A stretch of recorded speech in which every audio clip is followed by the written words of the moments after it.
മിൽമ പാൽവില വർധനവിൽ ഉടൻ തീരുമാനമില്ല. തെരഞ്ഞെടുപ്പ് കമ്മീഷന്റെ ഭാഗത്തുനിന്നും അനുകൂല തീരുമാനമുണ്ടാകുന്നതിനെ തുടർന്നാണ് നടപടി. വില വർധനവിൽ അന്തിമ തീരുമാനം മെയ് 6 ശേഷം നടക്കുന്ന അടിയന്തര യോഗത്തിൽ സ്വീകരിക്കും.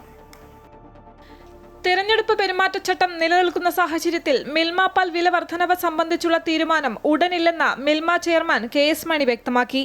അടുത്ത ബോർഡ് യോഗത്തിൽ അന്തിമ തീരുമാനമുണ്ടാകും. ഇന്ന് നമ്മൾ അജണ്ട വെച്ച് ഇന്നത്തെ ഭരണസമിതി യോഗത്തിൽ ചർച്ച ചെയ്യാനായിട്ട് വെച്ചിരുന്നു.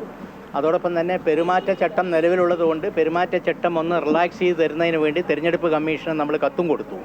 പക്ഷേ ഇന്ന് വരെ നമ്മൾ ബോഡി യോഗം തുടങ്ങുന്നത് വരെ തന്നെ പെരുമാറ്റച്ചട്ടം റിലാക്സ് ചെയ്തിട്ടുള്ളൊരു ഉത്തരവ് വരാത്ത സാഹചര്യത്തിൽ ആ അജണ്ടയിൽ ഫർദറായിട്ട് ഡിസ്കസ് ചെയ്ത് ഇപ്പോൾ തീരുമാനിക്കേണ്ട. അടുത്ത പെരുമാറ്റച്ചട്ടം കാലാവധി കഴിഞ്ഞതിന് ശേഷം ഒരു ഭരണസമിതി യോഗം ചേർന്ന് ഉചിതമായ തീരുമാനം എടുക്കാമെന്നാണ് ഇന്നത്തെ ബോർഡിൽ തീരുമാനിച്ചിട്ടുള്ളത്. യോഗം പുരോഗമിക്കുന്നതിനിടെ എറണാകുളം മേഖലാ യൂണിയൻ ഭാരവാഹികൾ ഇറങ്ങിപ്പോയി. പാൽവില കൂട്ടുന്നതിൽ തീരുമാനമാകാത്തതിൽ പ്രതിഷേധിച്ചായിരുന്നു ഇറങ്ങിപ്പോക്ക്. വില വർധന വൈകിപ്പിക്കുന്നതിന് പിന്നിൽ രാഷ്ട്രീയ അജണ്ടയാണോ എന്ന് സംശയിക്കുന്നുവെന്ന് മിൽമ ഡയറക്ടർ ബോർഡ് അംഗവും എറണാകുളം യൂണിയൻ ചെയർമാനുമായ CN വത്സരൻ പിള്ള പറഞ്ഞു. പാൽവില വർദ്ധിപ്പിക്കുന്നതിന് ബോർഡ് തീരുമാനിച്ചിട്ടുണ്ട്. തീരുമാനം നടപ്പാക്കുന്നത് വൈകി പോവുകയാണ്.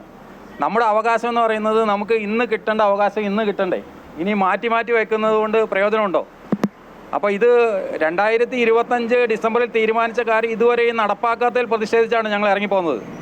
പാൽവില വർദ്ധിപ്പിക്കുന്നത് ബോർഡ് തീരുമാനിച്ചിട്ടുണ്ട്. തീരുമാനം നടപ്പാക്കുന്നതിൽ വൈകുന്ന ഇതിൽ പ്രതിഷേധിച്ചാണ് ഞങ്ങൾ ഇറങ്ങി വന്നിട്ടുള്ളത്. ഞങ്ങൾക്കതിൽ രാഷ്ട്രീയമായ ഉദ്ദേശമുണ്ടോ എന്ന് സംശയം ഇപ്പോൾ ഞങ്ങൾക്ക് ജനിച്ചിട്ടുണ്ട്. പെരുമാറ്റച്ചട്ടം നിലനിൽക്കുന്നതിനാൽ തിരഞ്ഞെടുപ്പ് കമ്മീഷന്റെ അനുമതി വില വർധനവിൽ മിൽമ തേടിയിരുന്നു. അനുമതി ലഭിക്കാത്ത സാഹചര്യത്തിലാണ് തീരുമാനം വൈകുന്നത്.